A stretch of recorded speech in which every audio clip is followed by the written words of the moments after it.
Steelers and Dolphins, huge blockbuster trade, and Zay Flowers and Lamar Jackson speak on what needs to be fixed next year on this episode of the Purple Rain Podcast.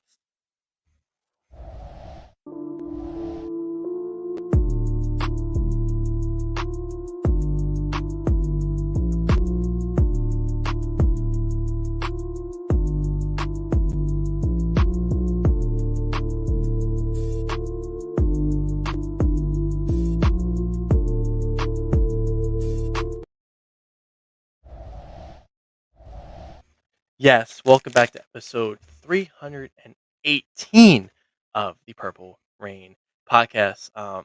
Some very, very interesting names on here. So if you're a fan of me who just likes to name random athletes, get ready. The Laquan Treadwell, Dante Okay. Stallworth, Steven Sims, Ooh. Rashad Perryman, Jeremy Macklin, Deontay Johnson, Elvis Garback, Kyle Fuller episode, and Roquan Smith for a half year episode of the Purple Rain Podcast. Thank you for spending your Monday evening with us. We appreciate you. Yes. We love you. And we actually have some news to talk about this week. So I'm excited for that. Yeah. But first and foremost, you can follow us on Instagram at right there below the Purple Rain Podcast. This guy above me on Instagram or on X at Sutton Def.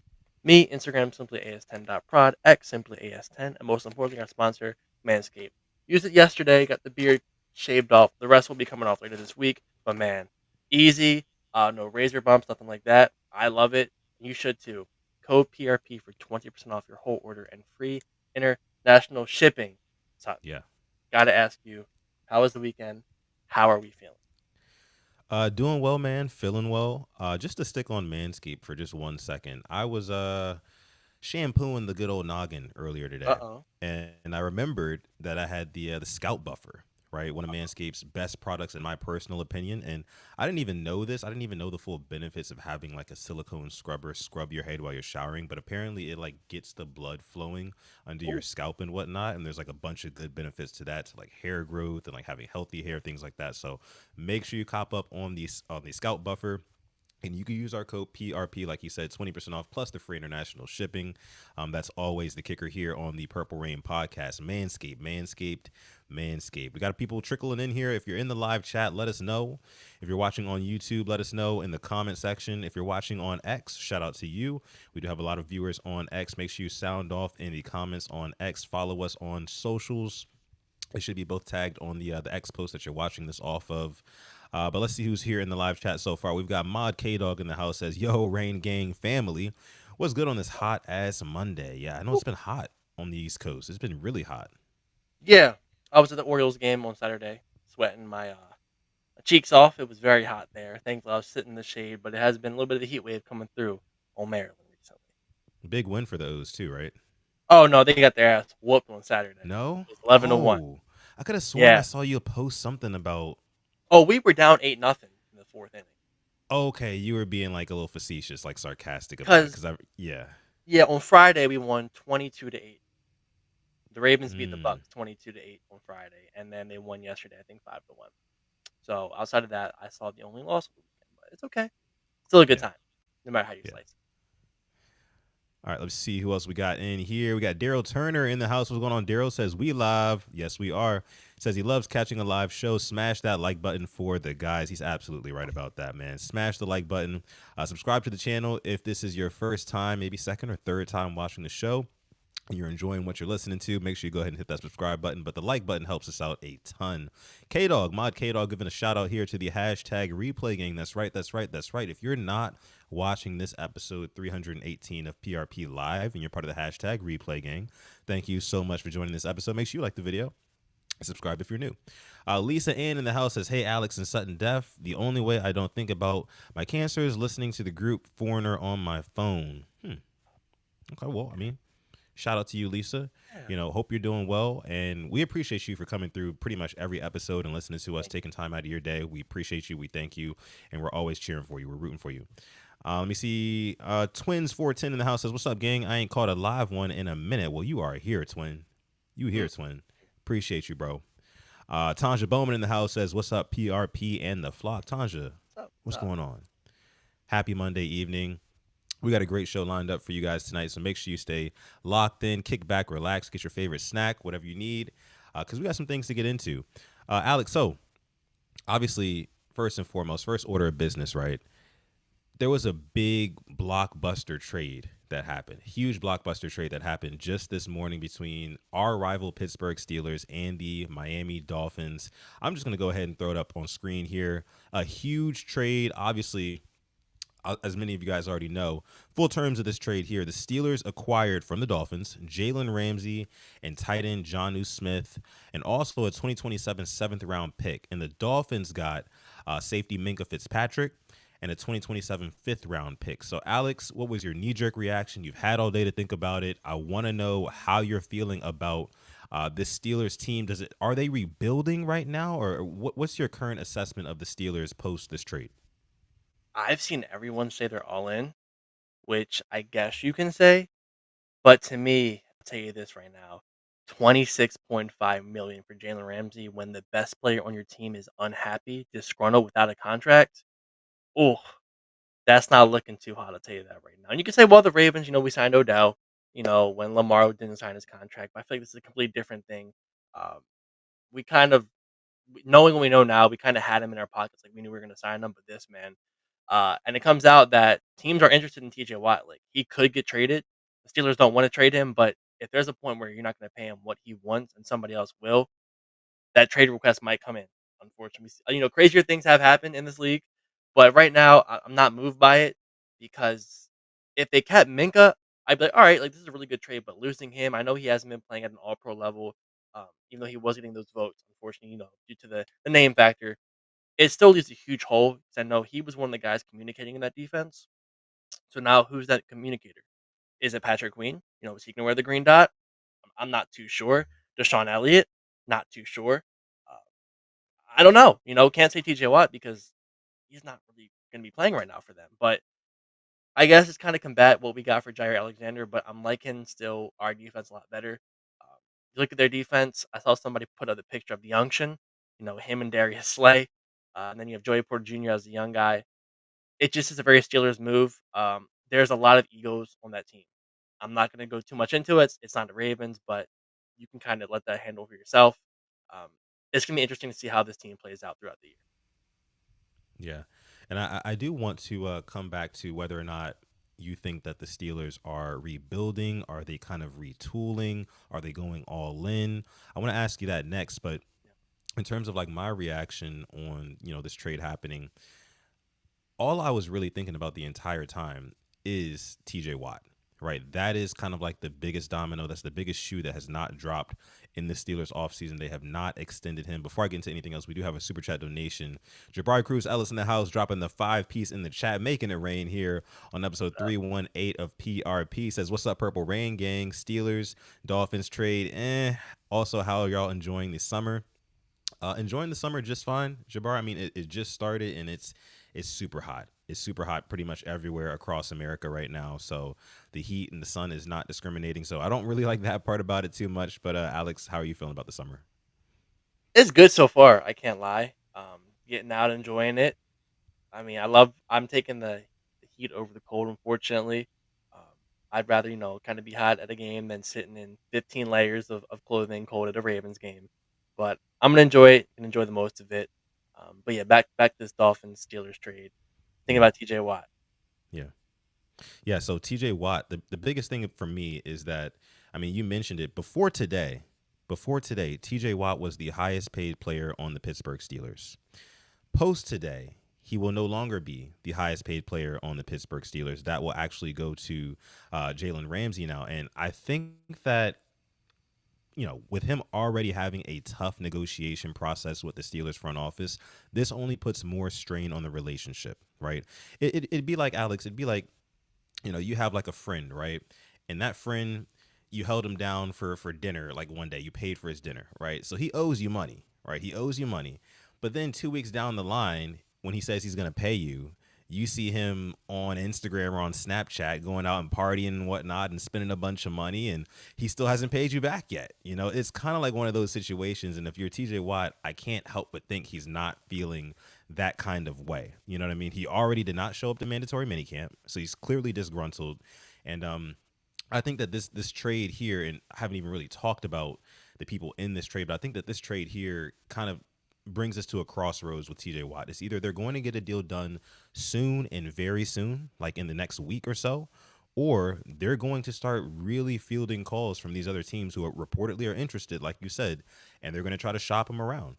Because, a move like this, acquiring Jaylen Ramsey, it's not really looking like you're in the best position to go ahead and sign TJ Watt to what, 40 plus million per year. So that's where I'm at on the whole TJ Watt situation. I think we do have another super chat donation. This one's coming from DWAS. What's going on, DWAS?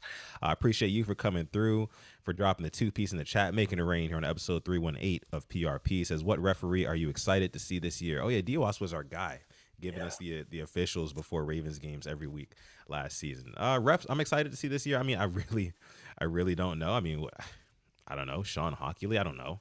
What do you say, Alex? Whoever doesn't screw us, Yeah, whoever calls a fair game, that's really what you're gonna get from me. facts. Yeah, facts. I can get with that. I can get with that. But yeah, I mean, and let me just touch on the actual players who did get traded in this one. So I think acquiring a Jaylen Ramsey, again, it's more so for, there's a lot of name value behind a Jaylen Ramsey. I think that his best years are behind him. He's still an above average cornerback. Let's not get that twisted. He's still above average cornerback. And he's going to be joining a young star in Joey Porter Jr., of course, a seasoned vet in Darius Slay, who they acquired as well over the offseason. So I think that secondary has a lot of, veteran leadership. It's got a lot of older guys who have vet savvy tendencies. And then they've got, a mixture of young guys as well. Safety is the biggest position of need for me to them. For them as of right now. I mean, you're looking at Deshaun Elliott, who, of course, us as Ravens fans are very familiar with. He is an above average safety, I would say. He's a very underrated safety, but he's not necessarily a game changer on that back end. They acquired Juan Thornhill over the offseason as well. I don't know if he's necessarily going to be the answer either. He's another one of those average kind of run-of-the-mill type of guys. No disrespect to him. So, and you traded away Minkah Fitzpatrick. So it's just like, I mean, I really don't feel like they gained a whole lot in terms of like productivity out of this move. Also acquiring Jonnu Smith as well. So that adds, another layer to that tight end room with Pat Freiermuth, Darnell Washington, who I assume now is going to be bumped down to that tight end 3 spot, which I know is probably disappointing for Steelers fans who thought he was going to be bigger than he was. But speak a little bit more, Alex, about the contents of this trade. Like, what does it really do for each team? Minkah going to the Dolphins, going back to the Dolphins where he was drafted, Jonnu Smith going over to the Steelers, and then also Jaylen Ramsey. Is this not like a Greg Roman type offense right now? Mm, Three starting quality tight ends. Um, I don't get trading for Jonnu Smith. I don't see why you do it. You just gave Freiermuth this big contract. You just put a solid amount of draft capital into Darnell Washington. If yeah, I'm the Dolphins or if I'm another team, I'm gonna call the Steelers. If I need a tight end, I'm gonna ask what they want for Darnell Washington at this point because I'm pretty sure he's not too happy. I thought he was gonna have a bigger role in this offense come what year 3 for him. And now you're a third tight end when you were wide receiver. I mean, tight end too, and just you have DK Metcalf, you have Robert Woods, Calvin Austin, Roman Wilson, and then you have these tight ends. I just don't see what they're doing. And you ask me the question, are they, building for the future? Are they going all in? I think they're going all in. I don't think Mike Tomlin has another 2 years left in him as a coach there. I've seen a lot of Steeler fans online very disgruntled. Kind of talk about the way we would talk about John Harbaugh. They're saying that they don't think they're going to run a playoff game with him. They know their ceiling is a 9-8. Wild card. They know they won't win the division. They were honestly, calling him, at least he got all this hype from Hard Knocks. All stuff I saw Steeler fans saying about him. It kind of shocked me, but looking at it from their eyes, you haven't won a playoff game since I think Obama was still the president, which is crazy to think about. And I'm going to put it that way to show you how long ago that was. So I'd be upset too, you know? So I get it, but I think they're going all in trying to make one push. Hopefully they catch lightning in a bottle and can make a run. But right now, I'm not buying it. I think their peak possibly is second in the AFC North. I can't see them winning. yeah.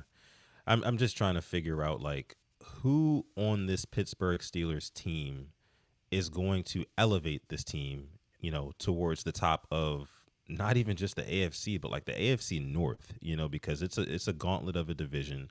I think every team has pretty much gotten better this offseason in the division, and the way that I'm looking at it right now, Alex, is just like you said. I mean, maybe if the win total is at 9.5 for the Steelers, I may have them getting winning 10 games and going 10-7 just to keep that streak alive, things like that. But I think that is their ceiling. I don't see one specific player because I don't think it's going to be an Aaron Rodgers, if I'm being quite honest with you, in an AFC North where he's experiencing defenses and pass rushes like he's never seen before and intensities like he's never seen before at 40 something odd years old.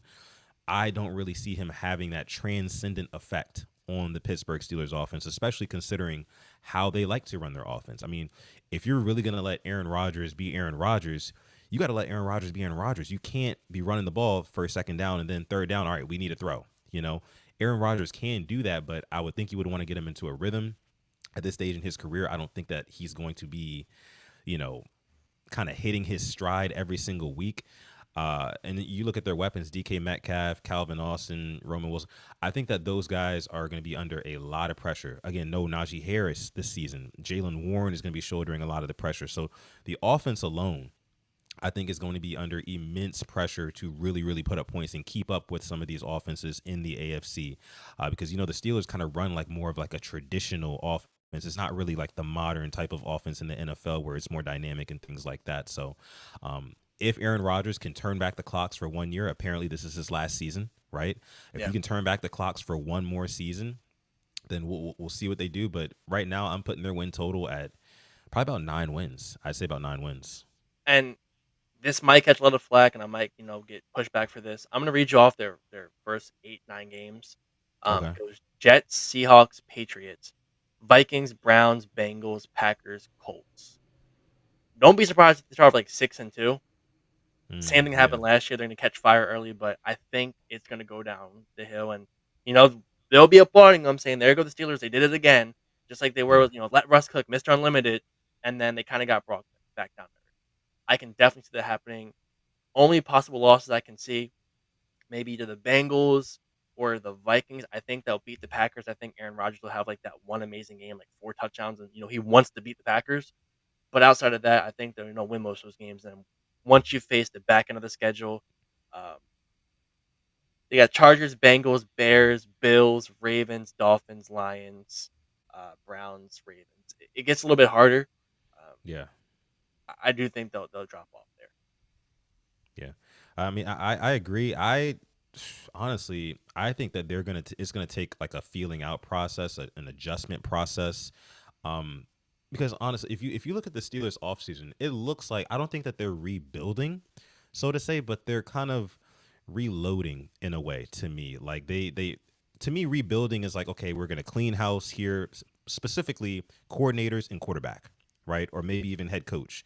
If you clean out somewhere in there and you go for like a young prospect at quarterback, then I can see that being classified as a rebuild. This is more so like, okay, we're gonna get mercenary Aaron Rodgers on a 1 year deal, right? His last hurrah. We're gonna go out and we're gonna get a DK Metcalf, who we really don't know exactly what he's gonna offer. We've seen what Calvin Austin can offer, Roman Wilson. There's some promise there, but all in all, there's really no, like, again, transcendent players on the team. Madru says it here. They have no plan after Rodgers. If they make the playoffs, they need a quarterback. They're going to have to either trade up or make a massive QB signing. I don't really want to speculate on Aaron Rodgers getting hurt or anything like that, but I mean, of course, it's a possibility for any quarterback. I do think that who is their backup quarterback right now? Will Howard and Mason Will Rudolph. Howard. That's right. That's right. Yeah, they drafted Will Howard, and Mason Rudolph is still there in the fold too. But yeah, I mean, I agree with Roosh here, but again, this trade, all in all, I think that it shows that the Steelers are moving in a slightly different manner than they normally would. And I would be very curious to see if they take that same energy into the season and completely change up the way that they approach the game of football. Because again, like I said, offensively, they've been traditional. They've been the same Pittsburgh Steelers for over a decade now, you know. So with them kind of having this unorthodox offseason and making all these big splashy moves, maybe they're going to go into the season with a different approach. That's true. And like, if I'm a Steelers fan, I'm a little bit worried. Like, imagine if the Ravens did something like that. Like give this receiver that we're known for developing receivers. I mean, give him a big, paycheck. it just feels like they're going one step forward, two steps back a lot. Yeah.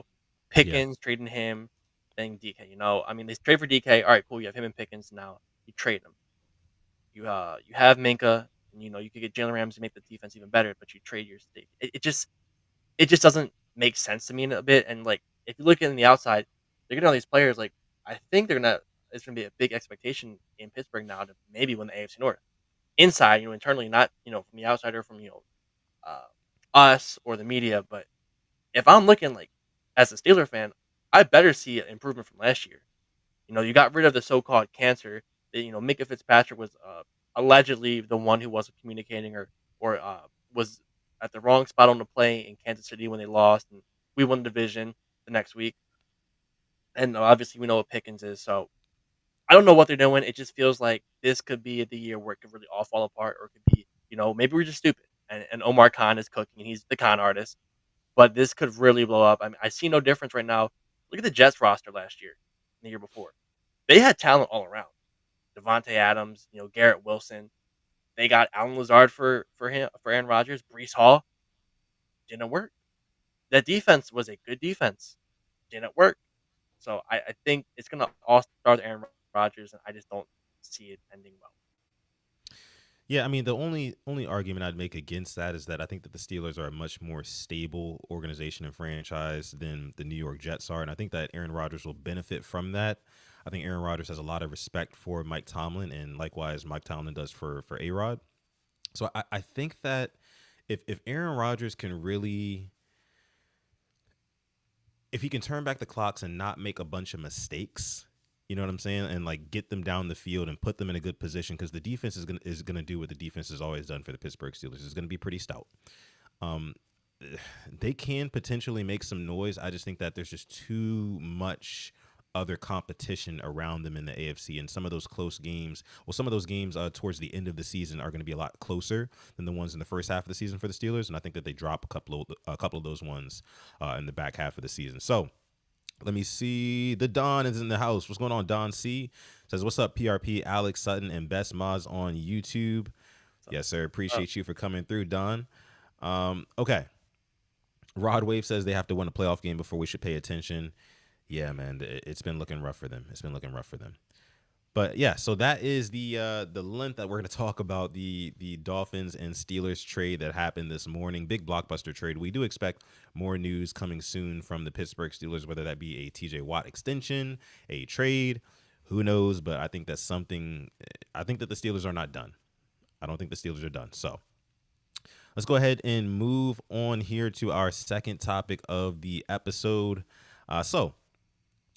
Over the weekend, there was an interview released of Lamar Jackson being interviewed by comedian Kevin Hart on his show Cold as Balls, where Kevin Hart asked Lamar Jackson multiple questions as they both sat in ice tubs or whatever.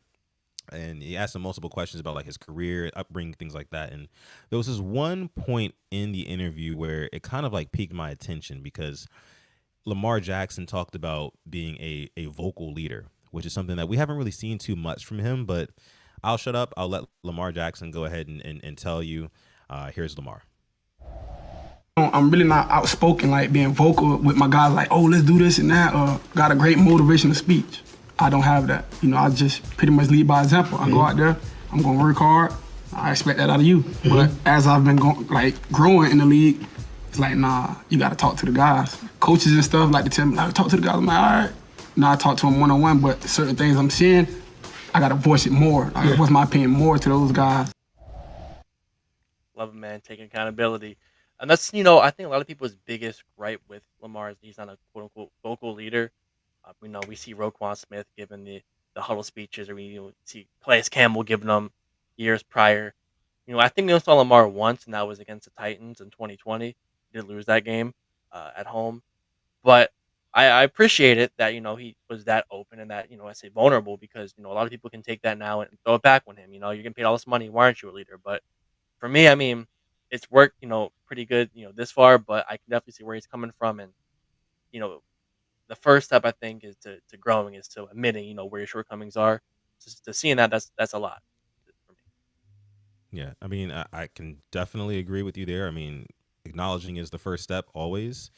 But it's just interesting to me the fact that he says that, like, he goes and he talks to some guys like one on one and things like that. But he said that there's certain things that he's seeing. And mind you, this interview happened post the Bills' loss in the playoffs last season.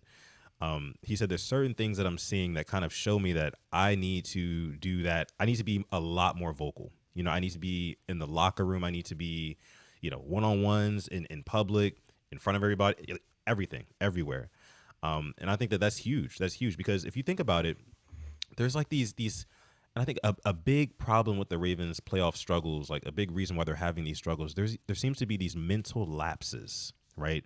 And it comes from everybody, right? Lamar Jackson, Mark Andrews. I mean, Tyler Linderbaum in the playoffs. I mean, we're talking everybody. Like everybody, the blame can be passed around to everyone. And again, I think it comes to these mental lapses that we're having in some of these big moments. And I think back to like the greatest quarterback of all time, Tom Brady, how he used to really be on his guy's case, play in and play out like, hey, look, like laser focus. Like we have to be, basically, AKA, we're locked in right now, And not to say Lamar Jackson doesn't already kind of have that in him, because we've seen him be on the field before and say, hey guys, like we need to step it up. We need to do this. We need to do that. But like, if Lamar Jackson is acknowledging that he's not doing that enough, and that could be like the difference between the team being locked in and mentally focused the way that they need to be, and the difference between it not happening, then hey, I'm all for Lamar Jackson being a lot more of a vocal leader. That's for sure. Yeah, and like you said, I think we saw it a little bit with the Hard Knocks after Andrews dropped it. He went up to him one on one. I think that's a really good example of kind of what he's talked about. Um, but pregame stuff, a speech isn't going to win you or lose you a game. Is kind of what I'm at, and it can help you out, some guys out, but just hearing him talk about it to me, I mean, it's cool. But we have to wait a months to see it if it.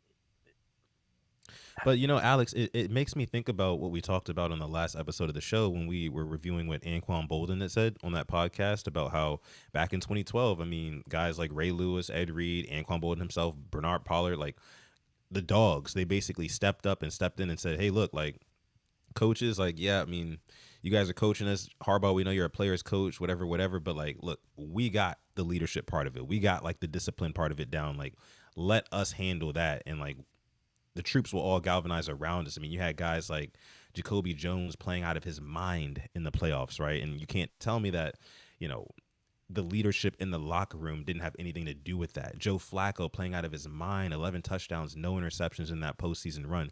You cannot tell me that quote-unquote come to Jesus moment that Anquan Bolden, Ed Reed, Ray Lewis, and all those guys had in the locker room didn't spark something, I don't know who in the locker room now in 2025 kind of has that same juice as like a Ray Lewis, where guys are just kind of going to, rally around him completely and go out there and win. I mean, Lamar Jackson said himself, he's not the type of guy to really speak up and say something to like really get the guys ready to run through a wall, right? Lamar Jackson is going to go out there and he's going to play his ass off, and he expects everybody else to follow suit.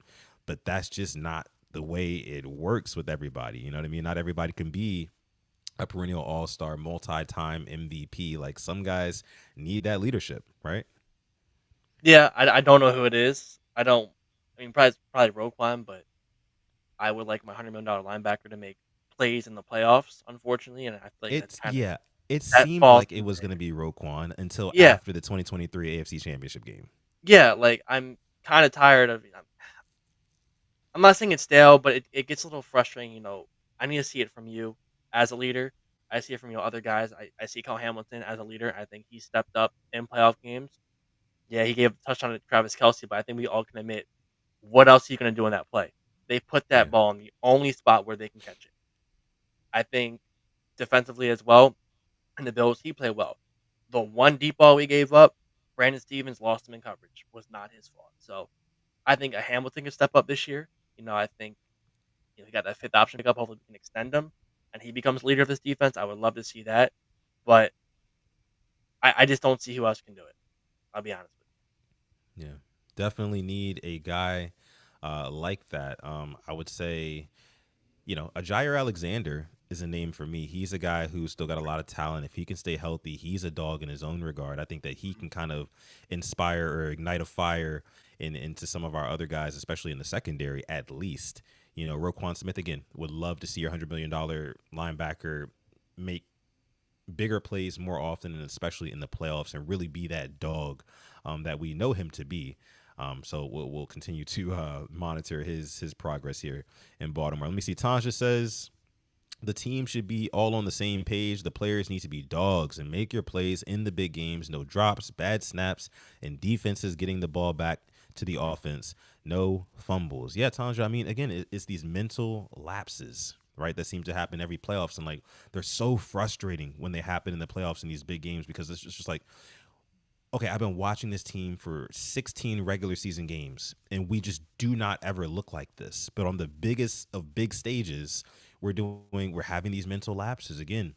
And I think that comes down to coaching and having the guys prepared. And I think it comes down to leadership and kind of holding each other accountable and having that discipline. Somebody's got to step up and be that person. I don't really see it being a John Harbaugh.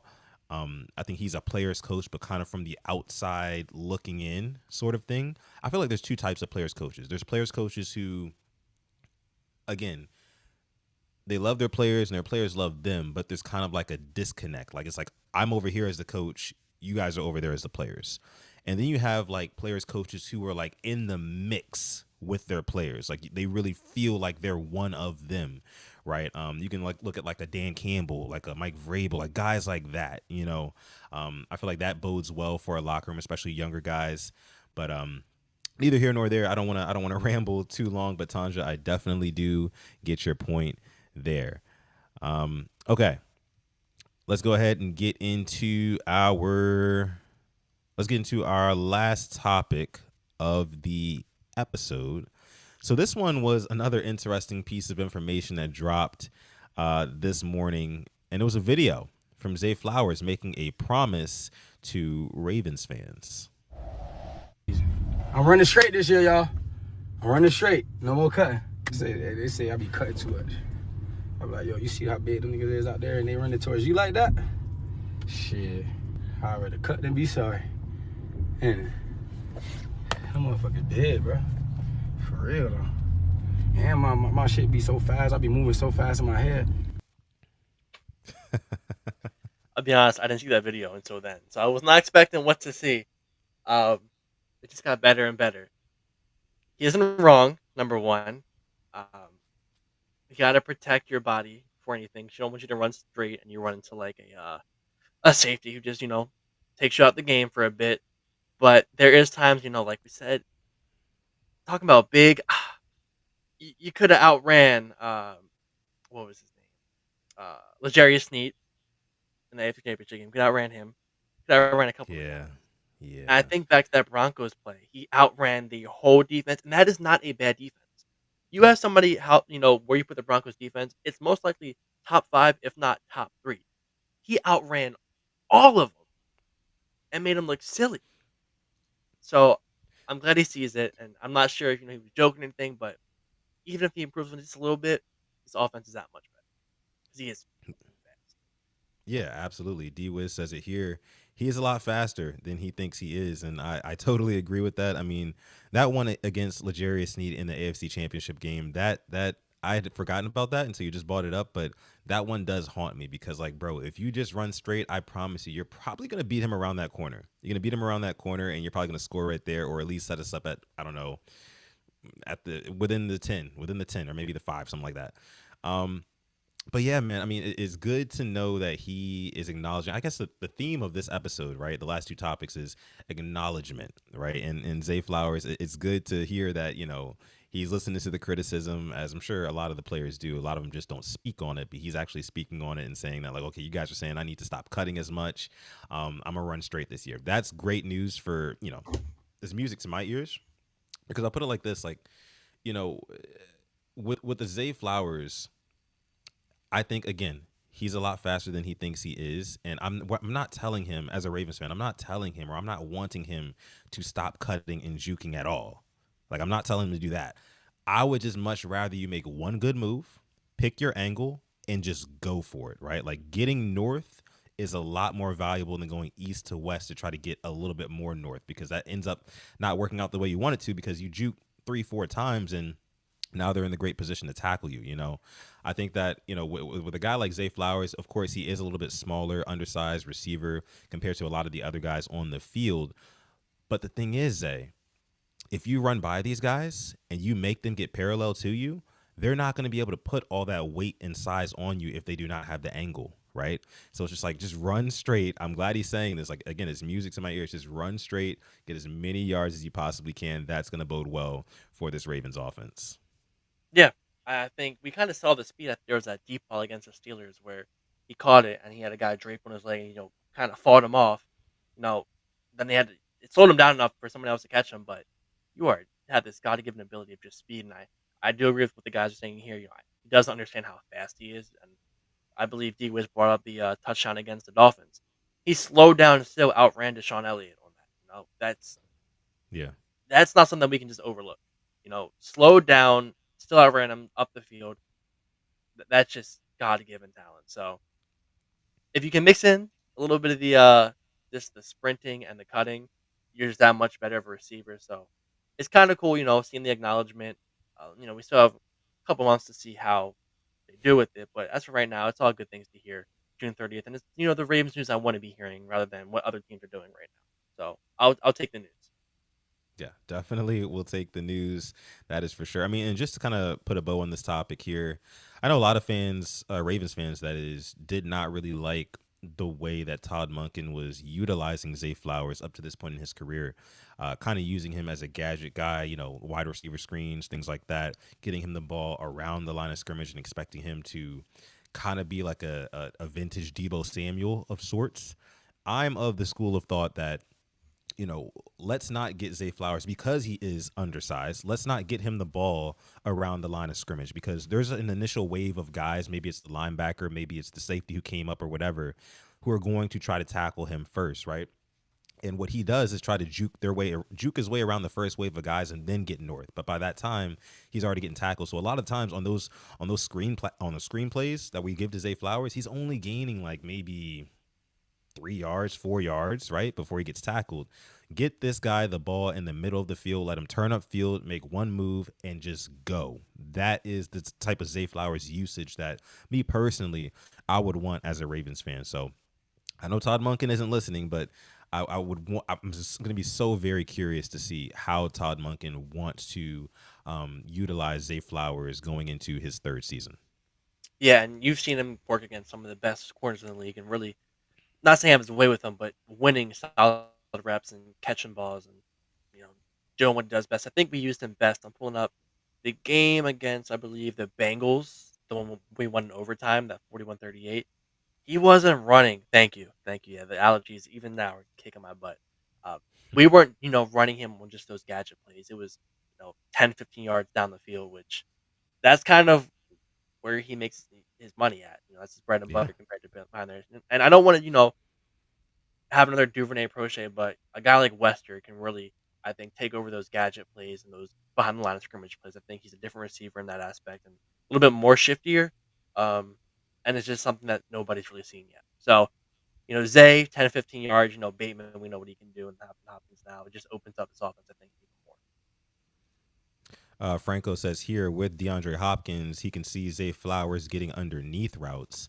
That's a good point. Linebackers. I about to say I think it's kind of interchangeable. I mean, I like the idea of having DeAndre Hopkins kind of run into that intermediate area of the field, but I also like the idea of him kind of hanging out around the line of scrimmage and being kind of like that bailout option for Lamar Jackson if Zay Flowers isn't downfield, if Rashad Bateman or Isaiah Likely isn't downfield. I have full trust in DeAndre Hopkins to kind of make a play, get open for Lamar Jackson. I think that DeAndre Hopkins playing with mobile quarterbacks over the course of his career, so playing with like a Deshaun Watson, playing with like a Kyler Murray, I think that he's already adept enough of like keeping the play alive. And I think that just coming here to Baltimore, it's going to be all the more easier for him with Lamar Jackson throwing him passes. So don't be surprised. I mean, Todd Monken can really put these guys anywhere. And that's why our receiving core is so dangerous, in my opinion. It's one of the more slept on receiving cores in the National Football League. Not just because of the talent that's there with Zay Flowers, Rashad Bateman, DeAndre Hopkins, and then the other pass catchers that are tight ends, but also just the kind of synergizing effect, or like the boost that having a quarterback like Lamar Jackson, what that does for receivers like that, pass catchers like that, them being able to keep the play alive, and you know getting the ball from Lamar Jackson 6-7 seconds into the play. It's going to be truly something to witness. I cannot wait, especially in that red zone. But yeah, man, I can't wait. I cannot wait. We're at the end of June now. We've got one more full month. I think we got like 9 more Sundays left to go or something like that until we are officially back watching Ravens football. Alex, what are you wincing for? It can take its time. Don't come too quick. Don't. I don't know. I'm enjoying no sports right now. I really am. I don't want to be stressed again. It's nice, like I said, waking up on a Sunday, I can chill. Um, Yeah, yeah. I can understand that. But it is a coming, brother. It is a coming. 9 Sundays. We got again one more full month until we start talking preseason, which means that we're actually back. So we'll continue to be on that. All right. Before we wrap the show, I do want to bring up the fact that we talked about UFC 317, which just happened this past weekend, and we called our shot on Ilia Topuria versus Charles Oliveira. I was teeter-tottering between a first round and a second round knockout for Ilia Topuria.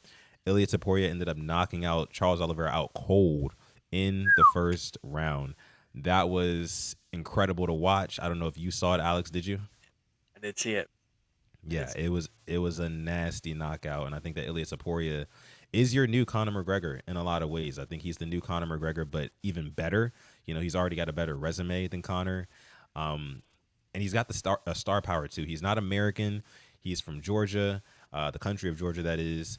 And he speaks Spanish, but the guy also speaks English. That's his second language, so he can be a marketable star. I cannot wait to see what the UFC does with that guy. Yeah, he's like a villain, kind of. I'll be honest He with is. you. Saying Patty got something for you. Oh, yeah. Patty the freaking baddie. I don't think it'll happen. Not yet. But it was nice to see him go in there, really just have that. It's just good entertainment.